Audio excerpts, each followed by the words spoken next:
예, 고맙습니다. 복스러운 소망과 우리의 크신 하나님, 예수 그리스도의 영광이 나타나심을 기다리게 하셨으니, 여러분 예수님의 재림이 이 땅에 임하기를 여러분 기다리고 계십니까? 네. 네. 이것은 복스러운 소망입니다. 그렇습니까? 네. 이 죄악 세상에서 지치고 정말 눈물 많이 흘린 우리 인류들은 정말 그 주님이 예비하신 나라를 사모하고 소망하고 있습니다. 그래서 그 영광스러운 주님의 재림을 예수님은 2000년 전에 하늘로 올라가시면서 우리에게 약속을 하셨어요. 내가 다시 오겠다. 그래서 우리로 하여금 기다리며 살게 하셨어요. 그런데 예수님이 하늘로 올라가신 지 지금 몇 년 되셨습니까? 네? 2019년. 예. 그렇죠. 2019년이죠. 예. 세상 학자들이 만들어낸 달력으로 해서 2019년입니다. 맞는 말씀이에요. 우리는 지금 2019년을 보내고 있지만 아직도 예수님은 이 땅에 오시지 않고 계세요. 여러분 예수님이 빨리 오셨으면 좋겠습니까? 아니면은 더 오래 후에 오셨으면 좋겠습니까? 네? 제가 살았을 때 오셨으면 좋겠어요. 살았을 때요? 예, 그래요. 여러분, 우리가 다니엘서 계시록 10장에서 공부를 했죠? 이번 우리 최 목사님을 통해서. 입에서는 어떻다고요? 꿀처럼 달지만. 여러분, 꿀처럼 단 게 뭐였어요?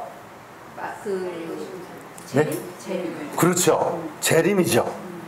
1844년 네, 예수님이 오신다고 하는 소식을 듣고 그들을 꿀처럼 달았어요. 여러분도 그렇게 꿀처럼 답니까? 네. 네? 예수님의 재림이 정말 꿀처럼 달아요? 정말 사모되고 정말 소망되고 정말 기다려집니까? 네. 꼭 그렇게 드셔야 됩니다. 소리가 좀 작은 거 보니까 별로 그런 것 같진 않은 마음 더 드는데 우리는 그냥 아멘 해야 합니다. 예. 세상에 뭐 더 기대할 게 있습니까? 뭐 더 바랄 게 있습니까? 물론 많이 부자 되고 또 많은 고위직에 있고 또 안정된 삶을 사는 사람들은 세상을 더 그리워할 수도 있겠지만 그러나 세상은 안정되지 못하죠. 확실한 게 없는 세상이에요. 정말 우리는 재림을 고대하고 고대해야 합니다.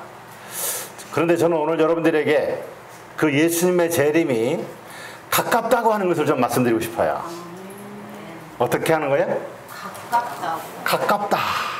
예, 얼마나 가까운지를 제가 시기를 정하는 건 아닙니다만 참 가까이 이른 것을 우리가 부인할 수 없을 그런 사실을 좀 말씀을 드려볼까 합니다. 예수님께서 이제 예루살렘에 마지막으로 올라가셔서 그는 성을 보시고 우셨어요. 왜 우셨습니까? 네. 너도 오늘날 평화에 관한 일을 알았더라면 좋을 뻔하였거니와 지금 내 눈에 숨기웠도다. 날이 이를지라 내 원수들이 너를 둘러 사면으로 가두고 또 나와 그 가운데 있는 네 자식들을 땅에 메어치며 돌 하나도 돌 위에 남기지 아니하리니 이는 권고받는 날을 같이 한번 읽어보겠어요. 내가 알지 못함이니라 하시니라. 여러분 알지 못하니까 누가 눈물을 흘리셨어요? 예수님이 눈물을 흘리신 거예요. 여러분 이 예수님이 눈물을 흘리실 그때에 예수님과 함께 눈물 흘린 사람이 있습니까? 예. 누가 눈물 같이 흘렸나요? 눈물 같이 흘린 사람 아무도 없어요. 예수님만 아셨어요. 뭘 하신 거예요? 그로부터 약 한 36, 7년이 지난 후에 로마군에 의하여 이 하나님의 택한 백성, 이 이스라엘 유대 민족이 예루살렘 성에서 비참하게 죽음을 당할 것을, 성이 파괴되고 멸망당할 것을 예수님은 바라보시면서 우셨어요. 예수님은 예언의 안목으로 그것을 다 내다보고 계셨어요. 이러한 예언들이 벌써 다니엘서에 예언이 되어 있었었죠. 예수님은 자신 앞에 닥쳐올 일들, 또 성경에 예언된 모든 예언들을 알고 계시는 분이셨어요. 그것을 알고 계실 뿐만 아니라 이제 닥치는 일들을 대비해서 항상 예수님은 그 일을 이루기 위해서 전진해 나가셨던 것을 볼 수가 있어요. 네. 자, 여기 요한복음 2장에도 보면은 예수께서 가라사대 여자에게 나와 무슨 상관이 있나이까? 내 때가 아직 이르지 못하였나이다. 예수님이 뭐라고 말씀하셨어요? 내 때가 아직 이르지 못하였다. 예수님은 뭐를 하시는 분이었어요? 때를 하시는 분이었어요. 여기 가나의 포도주 기적을 행하실 때에 혼인잔치에서 있었던 일인데 3년 반 후에 일어날 사건을 예수님 벌써 아시고 내 때가 아직 이르지 못하였다고 말씀하셨어요. 너희는 명절에 올라가라. 나는 내 때가 아직 차지 못하였으니 이 명절에 아직 올라가지 아니하노라. 네. 6월절을 몇 번, 4번 보내셨다 그랬죠? 그런데 2번은 가서 성전을 정결하게 하시면서 보내셨지만 못 올라가실 때가 있었어요. 그리고 홀로 조용하게 올라간 때도 있었고요. 여기 예수님은 계속해서 내 때가 아직 차지 못하였다. 예수님은 앞으로 어떤 일들이 닥칠 것을 다 알고 계시는 분이셨음을 볼 수가 있어요. 여기 요한복음 9장 4절에도 때가 아직 낮음에 나를 보내신 이의 일을 우리가 하여야 하리니 그때는 아무도 일할 수 없으리라. 여러분 우리도 예수님처럼 우리 이 시대의 때를 알고 지금은 우리가 그래도 이렇게라도 일하고 복음을 전할 수가 있지만 이제 그때가 오면은 일하지 못하고 반대와 위협 속에서 굉장한 압박 속에서 고난을 당하면서 복음 전할 것을 우리가 안다고 하면 얼마나 좋겠습니까? 그것을 안다고 하면 우리는 이렇게 지금 지내지 않을 것으로 생각을 해요. 여기도 주님께서는 때가 아직 낮이라고 말씀하시면서 그때는 아무도 일할 수 없다고 하시면서 그때가 올 것을 미리 말씀하신 것을 볼 수가 있습니다. 여기 요한복음 12장에도 예수께서 가라사대 인자의 영광을 얻을 때가 왔도다. 벌써 예수님은 이제 영광을 얻을 때가 왔다고 말씀을 하고 계십니다. 6월절 전에 예수께서 자기가 세상을 떠나 아버지께로 돌아가실 때가 이른 줄 아시고 이제 아버지께로 돌아갈 때가 된 것을 아셨어요. 십자가가 자기 앞에 오신 것을 아셨어요. 그의 죽음으로 인류의 죄를 대속하는 일을 치르셔야 할 그 고난이 닥친 것을 아셨어요. 예수님은 그런 모든 것을 아시고 사신 분이셨어요. 여기 요한복음 17장에 예수께서 말씀하시고 눈을 들어 하늘을 우러러 가라사대 아버지여 때가 이르렀사오니 아들을 영원롭게 하사 아들로 아버지를 영원롭게 하게 하옵소서. 아버지여 때가 이르렀사오니 드디어 뭐라고 말씀하셔요? 때가 이르렀사오니 왔습니다. 기다리던 때가 왔습니다. 이제 이루어야 할 때가 왔습니다. 그렇게 말씀하신 거예요. 여러분 우리는 이렇게 예수님처럼 때를 알고 사는 사람이 되면 좋겠습니까? 안 좋겠습니까? 좋기도 하고 불안한. 자, 그러면은 좋겠는데 우리는 알고 있어요? 모르고 있어요? 모르고 있죠. 그럼 모르고 있는 것은 우리의 잘못입니까? 하나님 잘못입니까? 하나님은 우리에게 가르쳐 주셨습니까? 가르쳐 주셨는데도 우리가 모르고 있는 것입니까? 모르고 있는 것 같아요. 하나님은 우리에게 가르쳐 주셨죠. 그러면 가르쳐 주신 것을 우리가 왜 모를까요? 죄로 가려져서. 그럼 한번 우리가 계속해서 보십시다. 자, 여기 마태복음 16장인데요. 이때로부터 예수 그리스도께서 자기가 예루살렘에 올라가 장로들과 대제사장들과 서기관들에게 많은 고난을 받고 죽임을 당하고 제3일에 살아나야 할 것을 제자들에게 비로소 가르치시니. 이 말씀을 몇 번 하셨는지 아세요? 3번을 하셨어요. 3번을. 바로 자기가 예루살렘에 올라가서 장로들과 대제사장들과 서기관들에게 많은 고난을 받고 죽임을 당하고 그리고 제3일에 살아나야 할 것을 그들에게 말씀해 주셨어요. 그런데 이 말씀을 여기 선지자는 이렇게 말씀하고 있습니다. 여러분 한번 잘 들어보세요. 구주께서는 십자가에 달리시기 전에 돌아가셨다가 다시 부활하실 것을 당신의 제자들에게 설명하셨다. 그리고 천사들도 나타나서 주님의 말씀을 사람들의 마음과 정신에 새겨주고자 힘썼다. 예, 예수님께서 예루살렘에 올라가 고난당하실 것을 제자들에게 말씀하신 것을 다 말씀하셨는데 그것을 천사들까지도 주님께서 하신 이 말씀을 제자들의 마음과 정신에 새겨주고자 힘을 쓰셨다 그랬어요. 그러나 제자들은 로마의 속박에서 벗어나는 일시적인 해방만을 바라고 있었기 때문에 그들은 그들의 희망의 중심이 되어 있는 주님께서 굴욕적인 죽음을 당하셔야 한다는 것을 용납할 수 없었다. 예, 이 유대 민족의 예수님 당시에 이 유대 민족들의 유대인들의 고정적인 관념 뭐예요? 영광의 왕으로 오실 이 예수님께서 로마의 속박에서 벗어나게 하고 세계의 최강대국이 되게 하는 그 생각을 제자들도 바꿀 수가 없었던 거예요. 예수님께서 3번씩이나 이것을 말씀하셨는데도 베드로는 그냥 예수님의 발을 붙잡으면서 절대로 그런 일이 예수님께 있어서는 안 된다고 하면서 예수님께 간청하고 하는 일들이 있었었죠. 자, 용납할 수가 없었는데 계속해서 읽겠습니다. 그리스도의 말씀으로 제자들에게 미래가 펼쳐졌던 것처럼 우리 앞에는 예언으로 미래가 분명히 펼쳐져 있다 그랬어요. 어떻게 펼쳐져 있다고요? 예, 여러분 확실하게 믿으시기 바랍니다. 우리 앞에는 예언으로 미래가 분명히 펼쳐져 있다고요. 은혜의 시기의 끝과 환란의 때를 위한 준비에 관련된 사건들이 분명히 제시되어 있다. 분명히를 2번 하셨어요. 그러나 많은 사람들은, 여기 많은 사람들은 누구를 얘기하고 있을까요?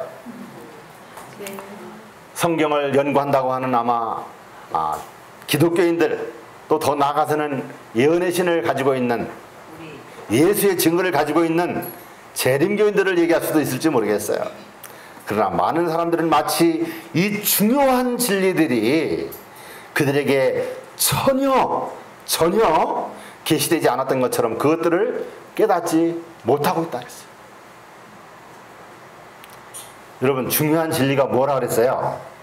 은혜의 시기의 끝과 환란의 때를 위한 준비에 관련된 사건들, 이게 중요한 진리라고 말씀했어요.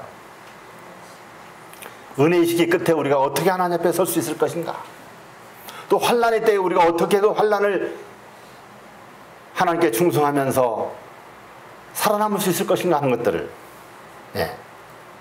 우리에게 다 가르쳐 주셨음에도 불구하고 그것이 전혀 계시되지 않았던 것처럼 그것들을 깨닫지 못하고 있는 것이 바로 오늘날 우리들의 모습이라고 말씀하고 계신 거예요. 여기 계신 분들만은 말고요. 그렇죠? 그렇지 않게 되기를 바랍니다. 내가 아직도 이 진리에 대한, 미래에 대한 그 주님의 가르침을 확실하게 머리에 정립하지 못하고 있다고 하면 여러분들 빨리 정립하시게 되기를 바랍니다. 찾으시기 바랍니다. 광부가 금맥을 찾듯이 진지한 마음으로 말씀을 살피고 성령의 인도를 구하시면 주님께서 우리에게 가르쳐 주실 거예요. 전혀 제자들이 예수님의 십자가 죽음을 전혀 그냥 계시하지 않았던 것처럼 십자가의 그 어려움을 직면했던 것처럼 우리도 그렇게 직면해서는 안 된다는 것이죠. 여러분 제자들은 전혀 준비되지 않은 가운데 십자가를 맞이했지만 그들은 뭐 할 기회가 있었어요? 회개할 기회가 있었어요. 그리고 다시 예수님께 나아가서 예수님의 제자가 될 기회가 있었지만 우리는 어때요? 이제 우리는 끝이에요. 다시는 회개할 기회가 없어요. 이제 은혜식이 끝입니다. 벌써 이런 것들을 말씀에 다 해놓으셨고 그런 역사들을 우리에게 기록해 주셨기 때문에 우리는 너희들은 그것을 다시 역사를 반복하지 말라고 우리에게 당부까지 하셨어요. 그랬더니 우리는 이런 것을 연구하면서 우리는 그런 역사를 반복하지 않기 위해서 정말 우리가 하나님 앞에 나가야 할 사람들이라는 것을 아셔야 합니다. 그런 역사 절대 반복돼서는 안 되는 거예요. 노아 시대의 그 슬픈 역사가 우리에게 반복돼서는 안 될 것입니다. 예루살렘의 멸망의 역사, 제자들의 역사가 우리에게 반복돼서는 안 될 것입니다. 이게 우리는 그대로 끝이에요. 우리가 어떻게 준비하느냐에 따라서, 그날에 서느냐 서지 못하느냐에 따라서 제2의 기회는 없고 끝나는 거예요. 파수꾼이여 밤이 어떻게 되었느냐 하고 물으면 아침이 오나니 밤도 오리라고 대답하면서 살 수 있는 우리들이 되어야 합니다. 이 시대를 사람들에게 알려주고 미래에 곧 닥칠 일들을 알려주면서 사는 예언을 가진, 빛을 가진 백성으로서 우리는 이 시대를 살아야 할 것입니다.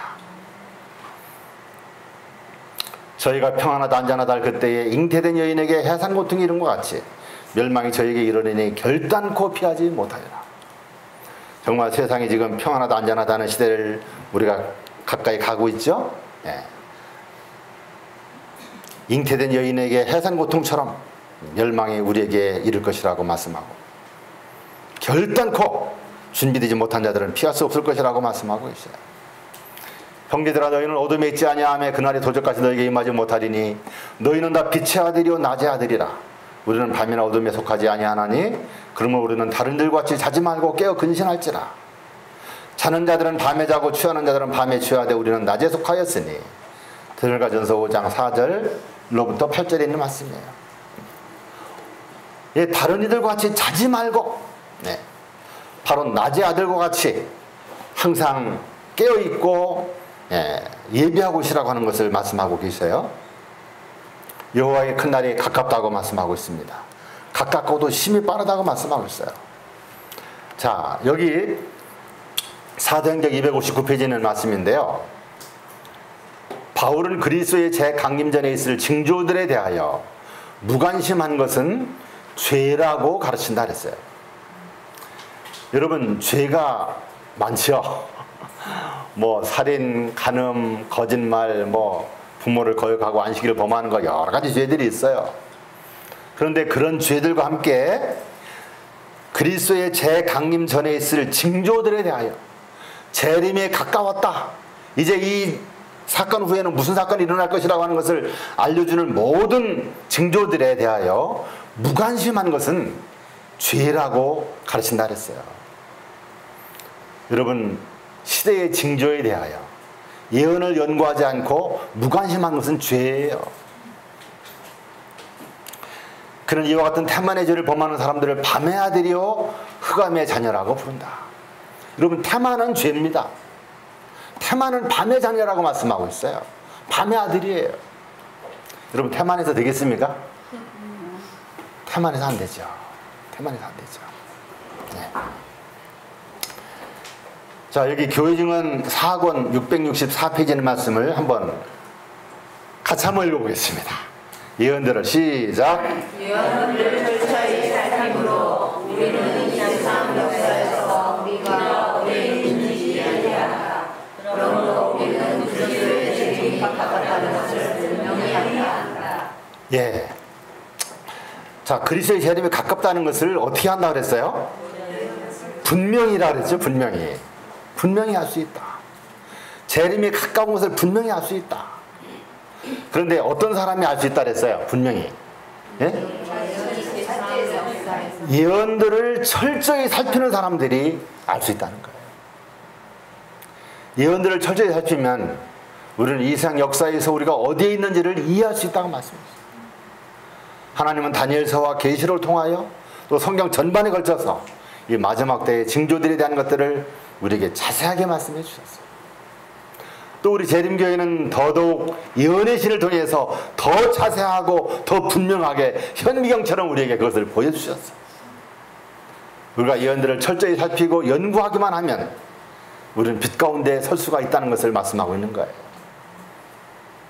여러분, 우리는 정말 말씀을 통해서 이 시대를 분명히 알고 이 시대를 살아가는 그런 낮의 자녀들이 되시게 되기를 바랍니다. 우리가 예언의 역사에서 어디에 있는지를 백성들에게 알려주는 자들이 되라고 이렇게 또 말씀하고 있어요. 바로 우리가 그런 사람들이죠. 우리는 바로 파수꾼들이기 때문에 그렇습니다.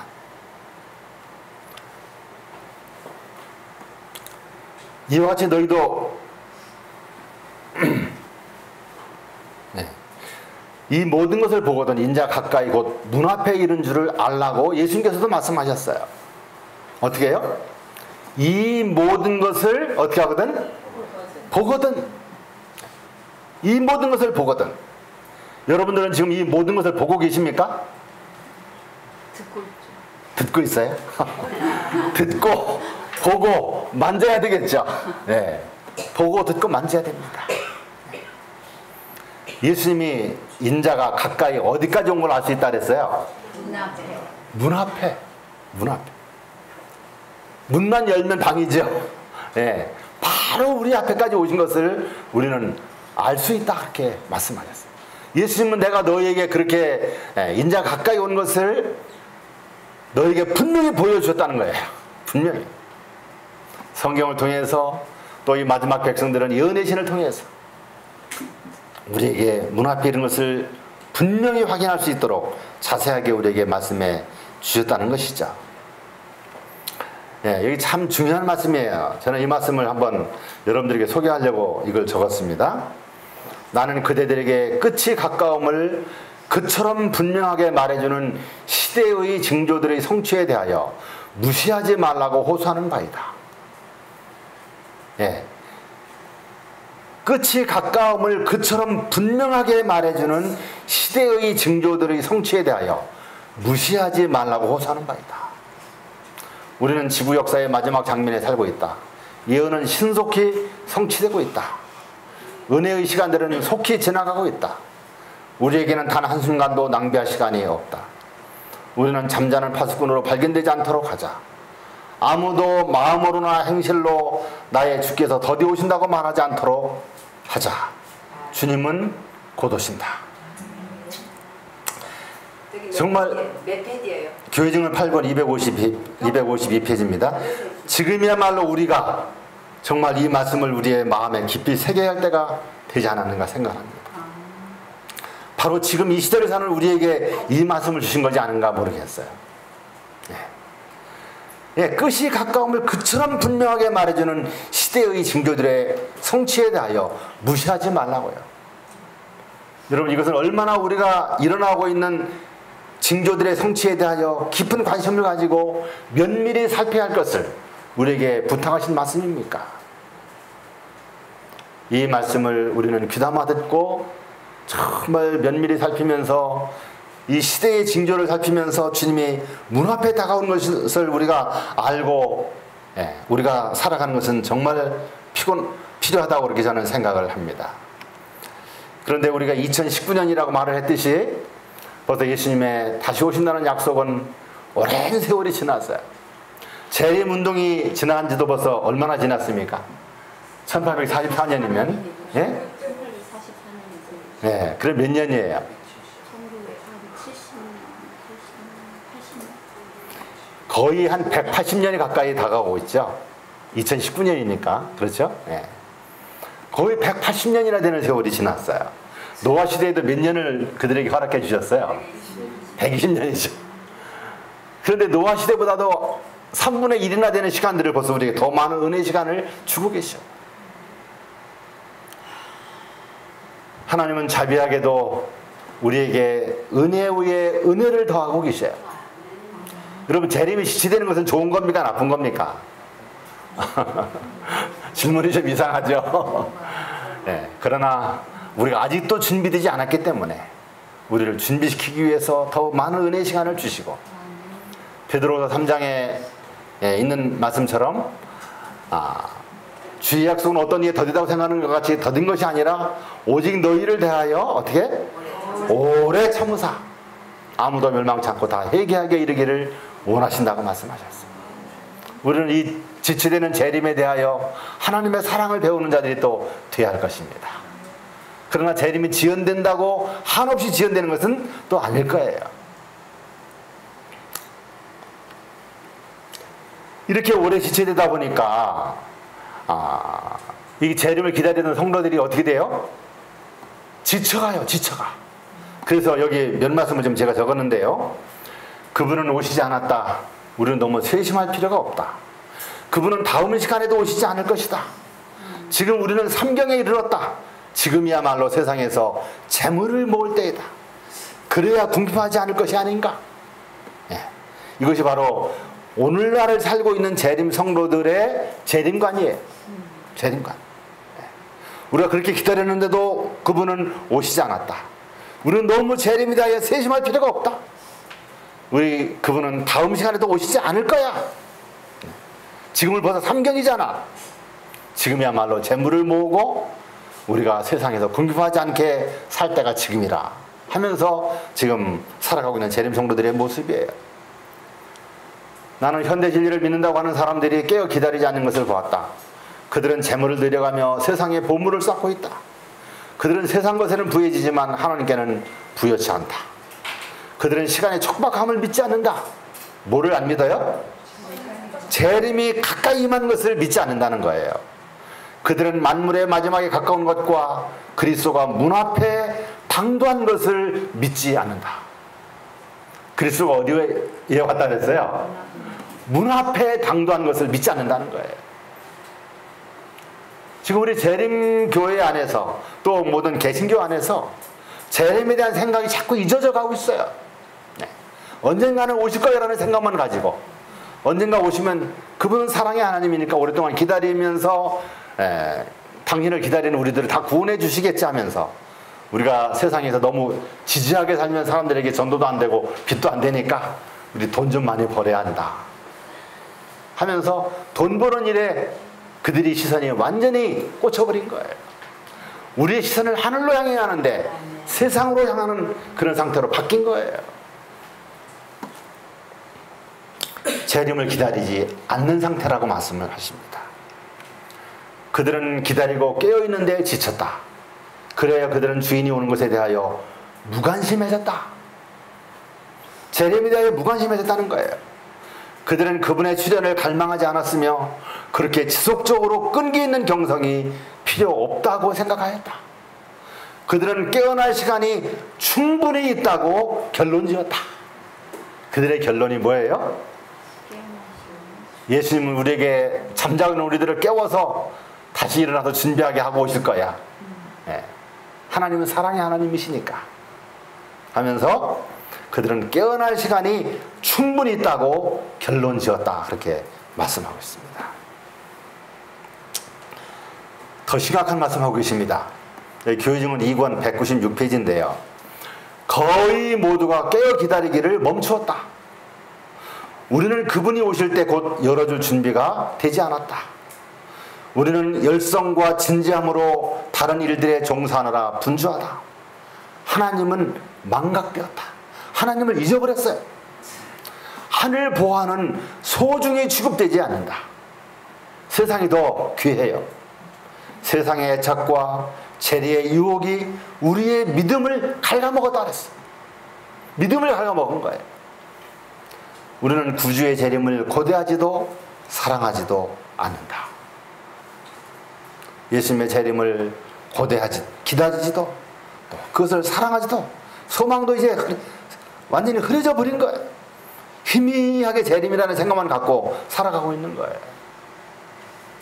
여러분, 이러한 백성이 되지 않기 위해서 여러분들 어떻게 살아야 할까 하는 것을 하나님 앞에 기도하시게 되길 바랍니다.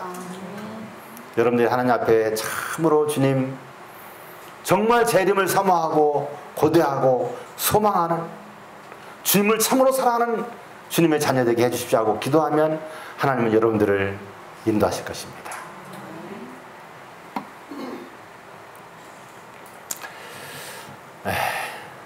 지금 우리의 모습들, 그 모습들을 선지자가 말씀하신 것을 제가 좀 말씀을 드렸고요. 이제 남은 시간, 지금 이루어지고 있는 예언의 성취에 대한 것을 좀 잠깐 말씀을 드리도록 하겠습니다. 여러분 한번 함께 읽어볼까요? 용이 시작.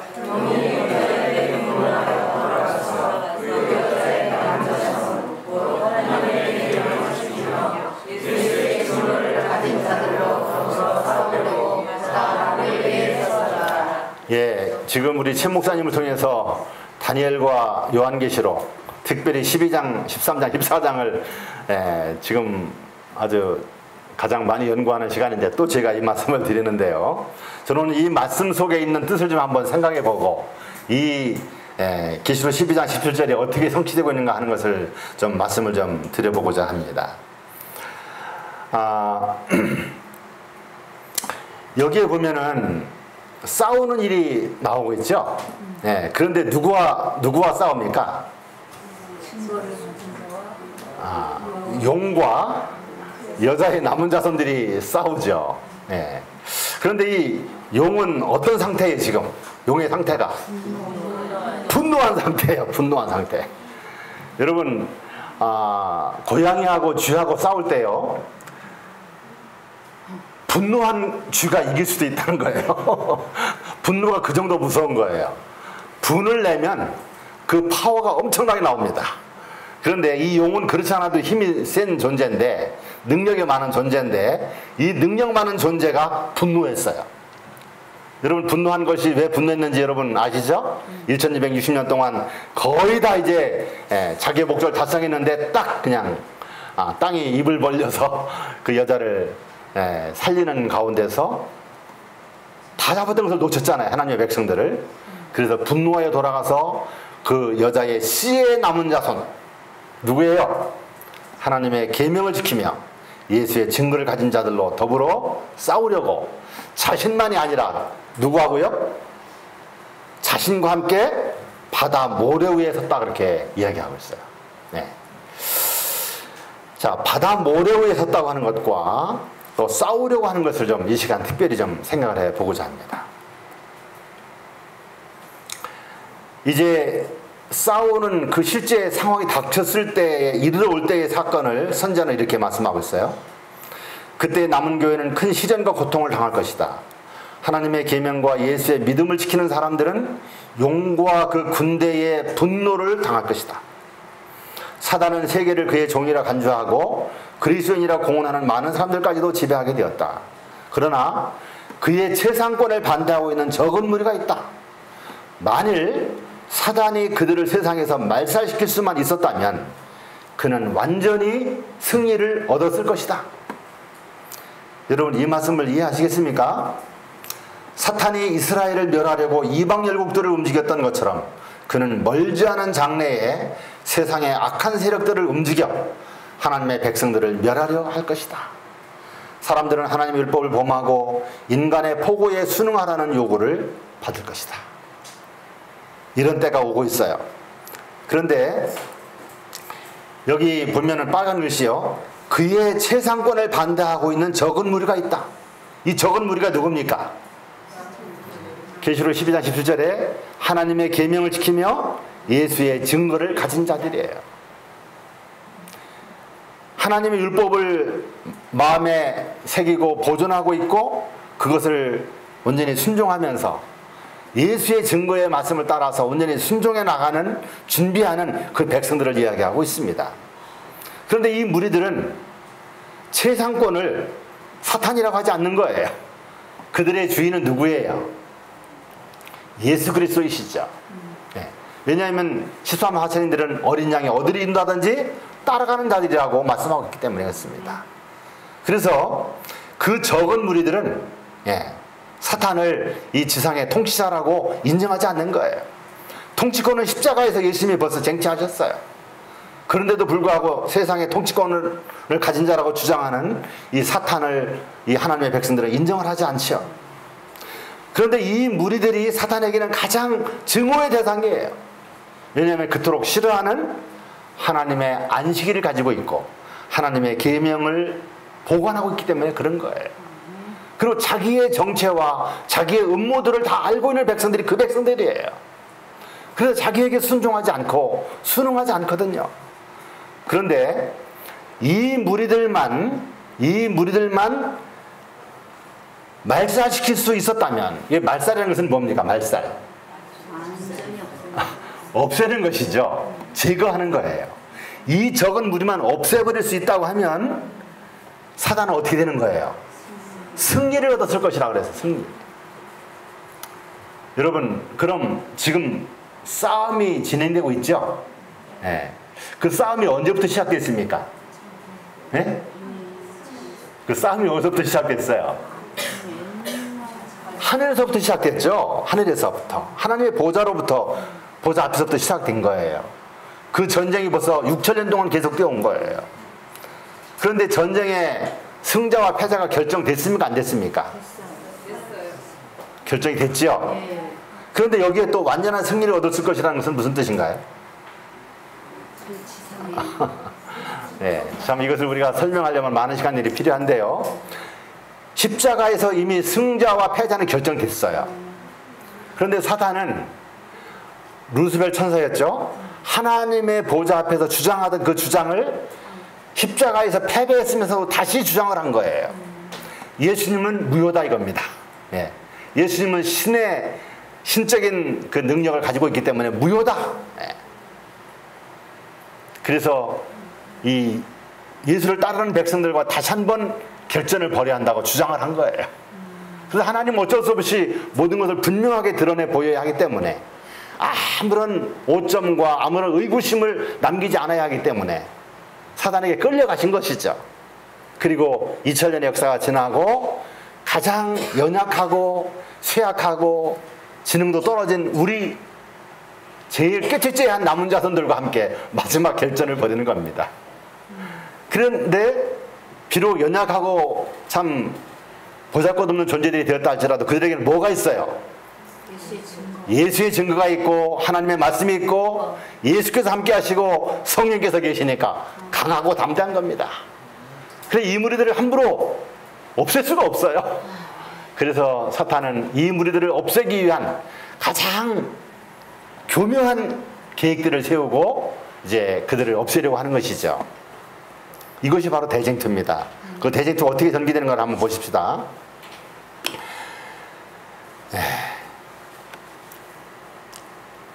기독교 시대 동안 인류의 행복의 큰 원수는 넷째 계명의 안식일을 특별한 공격의 대상으로 삼았다.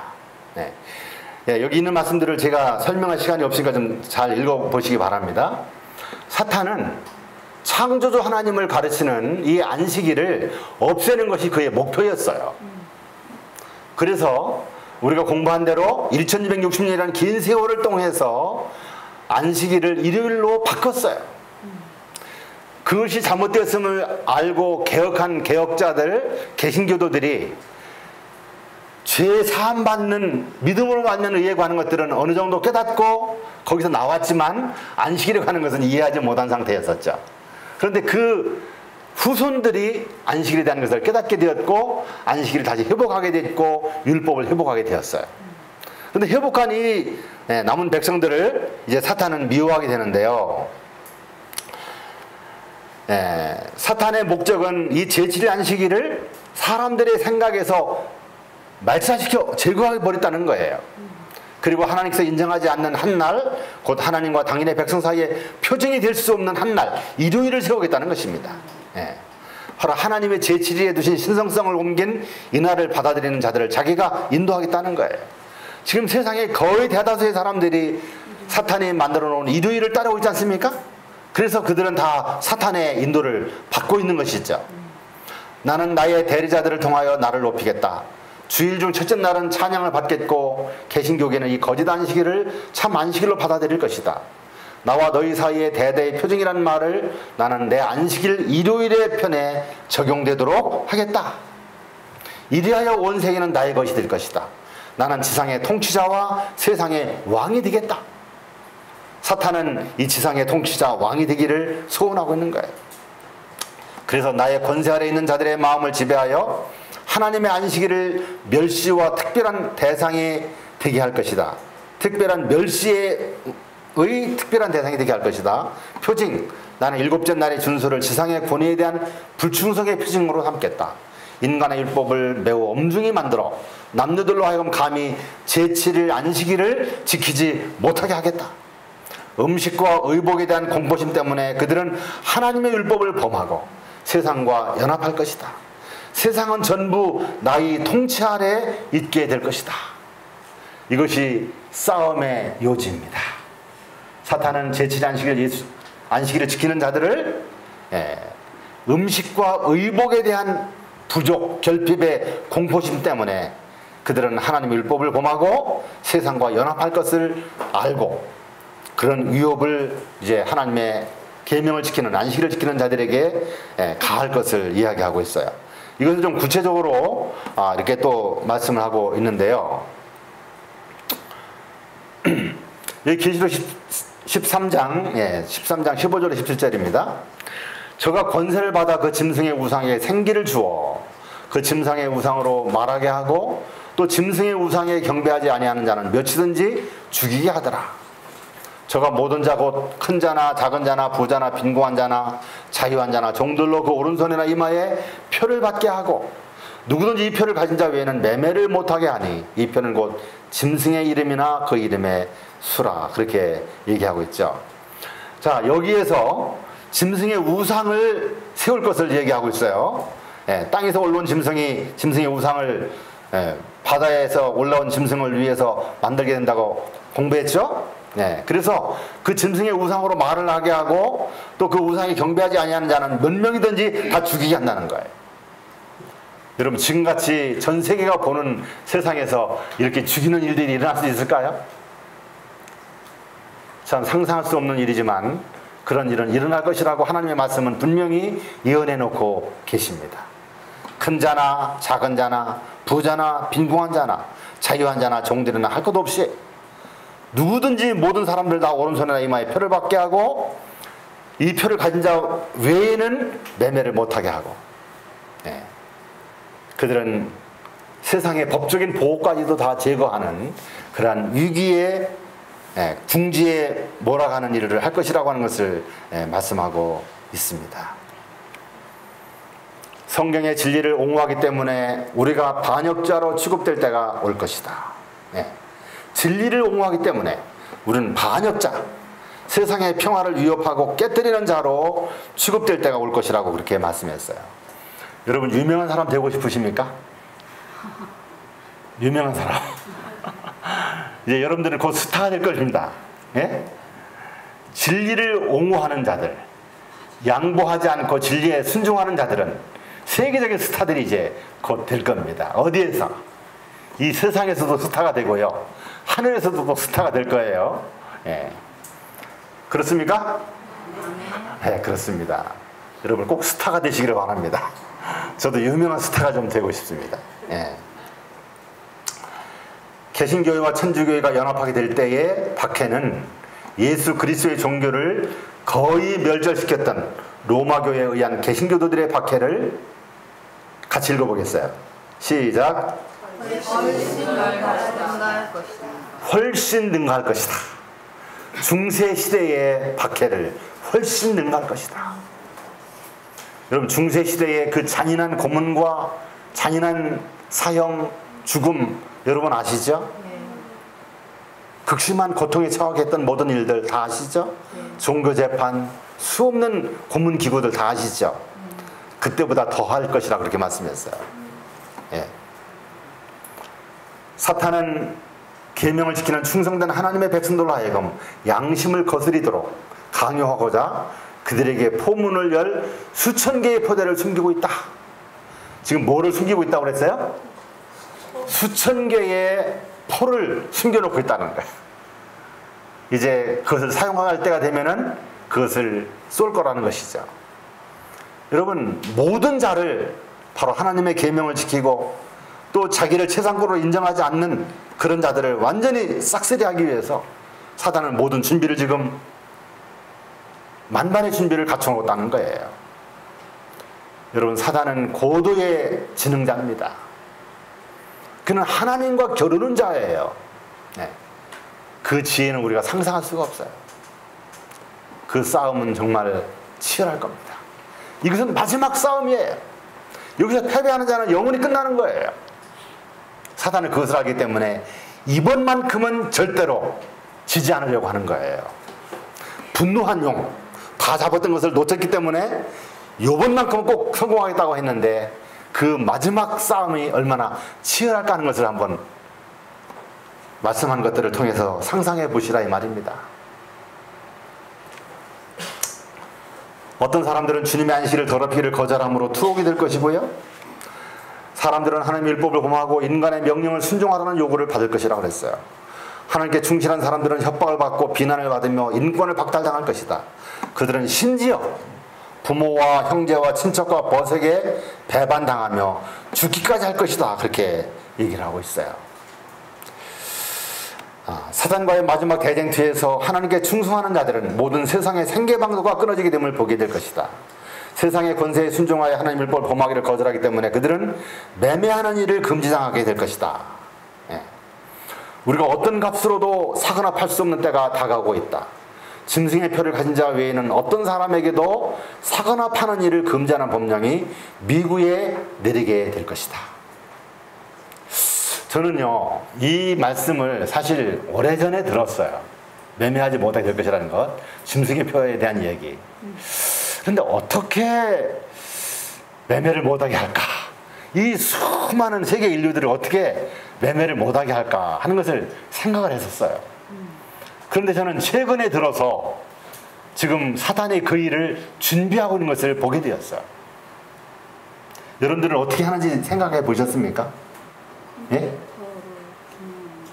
매매를 못하게 한다는 거예요. 이 표를 가진 자 외에는 어떻게 해요? 매매를 못하게 한다는 거예요. 여러분 지금 우리 지갑 속에 돈이 현금이 줄어들고 있습니까? 많아지고 있습니까? 줄어들죠. 현금 별로 갖고 다닐 필요가 없어지죠. 버스 탈 때도 찍 하면 되고, 지하철 탈 때도 찍 하면 되고, 뭐 물건 살 때도 그거 다 결제하잖아요. 지금 이제 카드로 많이 사용을 하는데 이제는 카드보다도 더 진보된 게 나왔어요. 그게 뭐냐고 하면은 바로 전자화폐라는 거예요. 일명 암호화폐라고도 하고요. 또 가상화폐라고도 하는 말들도 하고 있어요. 그런데 이것이 지금 벌써 한 7, 8년 전부터 나와가지고 지금 세계 사람들의 경제를 지금 다 이렇게 잠식해 들어가고 있어요. 현금이 이 코인이라고 하는 가상화폐로 바뀌어가고 있어요. 제가 여기 우리 기도하시는 우리 남 전사님이 계신데 중국에 대한 이야기를 요번에 좀 잠깐 얘기를 했어요. 그랬더니 이 중국에서는 한국보다 더 앞서서 이 지금 가상화폐를 사용하고 있다는 거예요. 지금 잠깐 좀 나오셔가지고 중국의 실정을 좀 한번 얘기해 주시기 바랍니다. 어떻게 사용되고 있는지. 예. 네, 감사합니다. 예, 중국에서는 지금 말씀드린 것 같이 몇 년 전부터 지금 다 대대적으로 사용하고 있습니다. 그래서 이 중개 회사가 있거든요. 인터넷 이렇게 하는 회사들이 있어요. 근데 이 회사들에서 이것을 대대적으로 보급하기 위해서 어마어마한 돈을 그게 투자합니다. 그래서 모든 사람들이 사용할 때는 혜택을 받아요. 그러니까 많은 사람들이 그걸 사용하게 됐어요. 그래서 지금은 시장부터 이 상가, 심지어 교회에서까지도 헌금을 그 코드로 딱 만들어 가지고 스캔 딱 합니다. 그래서 요즘은 모든 것이 그게 은행하고도 이게 연관돼 가지고 모든 것이 그리도 들어가고 있습니다. 그래서 우리 장로님께서 그것이 언제면은 전자화폐가 통일되고 이 화폐는 사라지겠는가 제게 물어봤어요. 아마 좀 연령대가 있으신 분들은 안 쓰고 있거든요. 왜냐하면 이 스마트폰을 사용을 못하니까 못 쓰고 있고요. 그리고 아직도 이 보안 때문에 걱정되는 분들은 사용하지 않고 있습니다. 그러나 대다수 사람들 거의 저의 또래 이런 청년들은 다 그거 쓰고 있어요. 네, 그래서 제 생각에는 20년 안으로 완전히 다 할 것 같아요. 왜냐하면 우리도 거의 현금을 안 들고 다니거든요. 너무 편안한 거예요, 이것이. 네. 완전히 그 꼬리까지 계산이 되고, 네, 완전히 결제가 빠르고 너무 편리해서 요즘 중국은 다 그렇게 결제하고 있습니다. 농촌부터 시작해서 대도시까지 많이 보급되고 있습니다. 감사합니다. 네.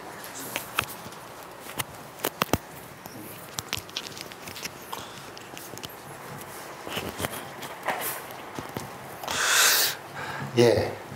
그 중국뿐만 아니라 인도에서도 그런다 그래요. 심지어는 그 이렇게 제자 본다고 하죠. 이 농사져가 갖고 와서 파는 할머니들도 전부 이렇게 QR 코드를 이렇게 자기 물건 파는 앞에다 세워놓고 그걸 이제 값을 QR 코드로 받는다는 거예요.